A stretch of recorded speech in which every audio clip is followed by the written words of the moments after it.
قرآن مجید ہے اور سنت رسول ہے۔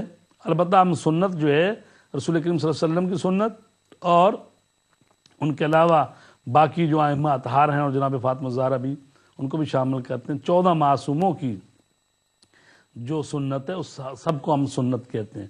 قرآن ہے سنت، اور اس کے بعد عقل ہے، اور اس کے بعد اجماع ہے۔ البتہ اجماع وہ جو قول معصوم کا کاشف ہو، اس اجماع کو ہم حجت سمجھتے ہیں۔ تو فقیہ کون ہوتا ہے؟ فقیہ وہ ہوتا ہے جو کہ مجتہد ہوتا ہے۔ مجتہد اور فقیہ جو ہیں تقریباً ان کا استعمال جو ہے یہ مترادف ہے۔ تو عزیزان گرامی، جب تک رسول کریم صلی اللہ علیہ وسلم جو ہیں وہ موجود ہیں تو سارے لوگ جو ہیں ان کی طرف رجوع کرتے ہیں، صحابہ کرام بھی اور سب لوگ، کیونکہ رسول کریم صلی اللہ علیہ وسلم جو ہیں اللہ کے رسول وہ موجود ہیں جن کا وحی کے ساتھ رابطہ ہے، اللہ تبارک تعالیٰ کے ساتھ رابطہ ہے۔ اور ان کی غیر موجودگی میں، یعنی جب وہ ظاہر دنیا سے چلے گئے تو اس کے بعد ائمہ اطہار ہیں، اور اب ائمہ اطہار کے بعد یعنی 12ویں امام کی جب نوبت آئی ہے تو یہ امام زمانہ علیہ السلام جب پردہ غیبت میں گئے ہیں تو انہوں نے اپنے نائبین مقرر کیے ہیں ایک کے بعد دوسرے کو، یعنی 4 ان کے نائبین ہیں، ان کو نواب اربع کہتے ہیں، اور نائبین خاص ہیں وہ جن کو خود امام علیہ السلام نے مقرر فرمایا۔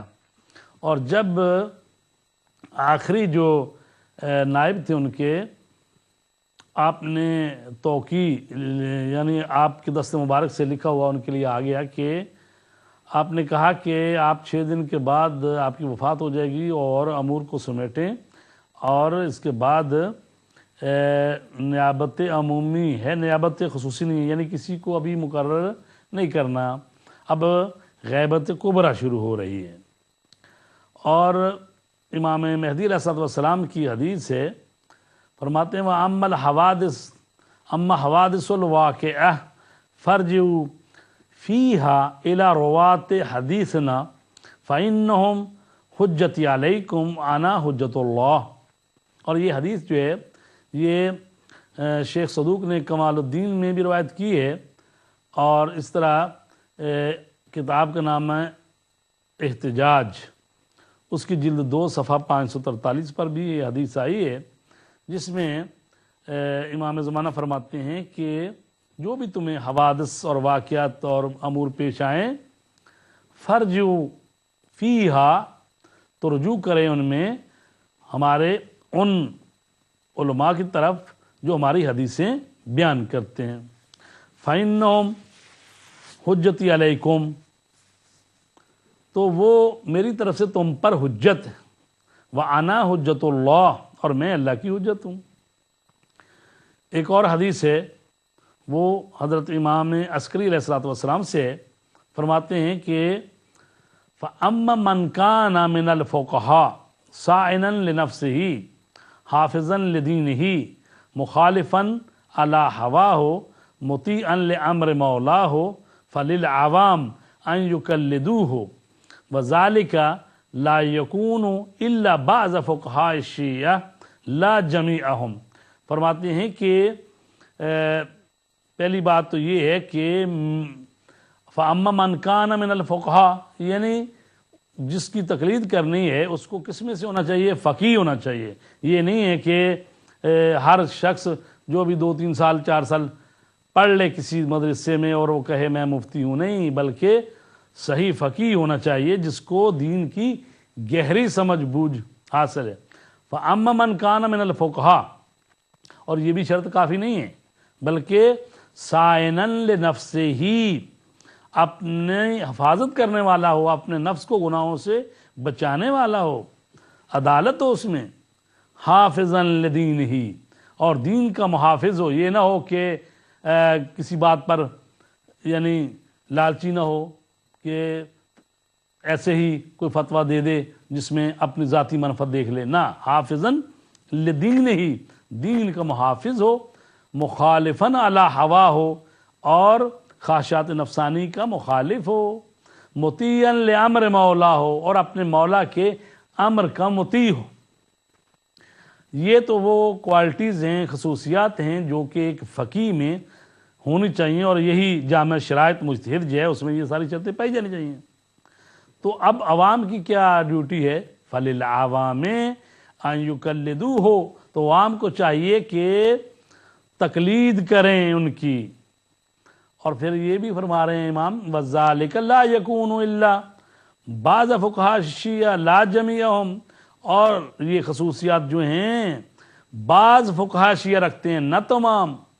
تو یعنی خود اس حدیث میں بھی وضاحت کی گئی ہے کہ یہ جو خصوصیت بیان ہو رہی ہیں اس پر ہر فقیہ بھی پورا نہیں اترتا، بلکہ بعض فقیہ ہیں جو کہ اس پر پورا اترتے ہیں۔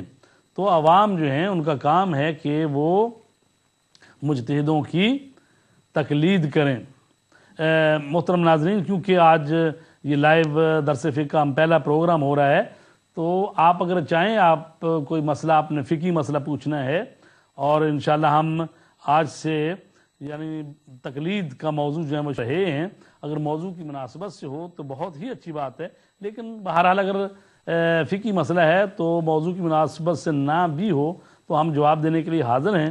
تو یہ کوشش کیجئے گا کہ جو ہے نا موضوع کے مطابق، یعنی درس فقہ چل رہا ہے، یہ ایسا نہ ہو کہ اس میں بھی کوئی اور قسم کا سوال کیا جائے۔ نہیں، درس فقہ ہے تو اس میں جو پریکٹیکل لاز آف اسلام ہیں، اسلام کے قوانین جو ہیں ان کے بارے میں ہی سوال ہونا چاہیے۔ تو یہ اجتہاد جو ہے یہ عبارت ہے کس سے؟ فہم دقیق اور استنباط عمیق۔ اور خود استنباط کے کیا معنی ہیں؟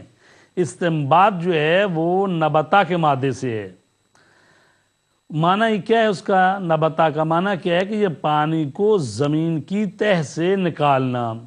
چونکہ جو مجتہد ہوتا ہے وہ قرآن و حدیث کی روشنی میں اللہ تبارک تعالیٰ کے حکم کو، اس کے رسول کے حکم کو نکالتا ہے، استخراج کرتا ہے۔ اس لیے کہا جاتا ہے کہ وہ استنباط کرتا ہے۔ اور خود اجتہاد جو ہے جد و جہد سے ہو تو پھر اس کا مطلب اس میں جد و جہد کی جاتی ہے، کوشش کی جاتی ہے اور استنباط کیا جاتا ہے۔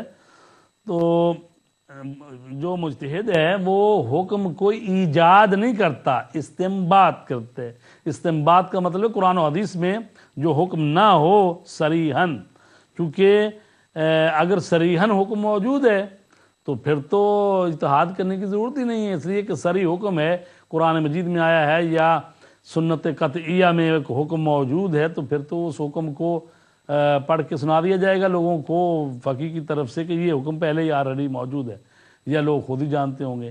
لیکن اس حکم میں یعنی اس چیز میں اجتہاد کیا جاتا ہے جو نئے نئے موضوعات پیش آتے ہیں جو کہ صریحاً پہلے شریعت نے واضح طور پر بیان نہیں کیے لیکن اصول ان کے آئے ہوئے ہیں، تو ان اصولوں کی بنیاد پر انہی سے استخراج کیا جاتا ہے۔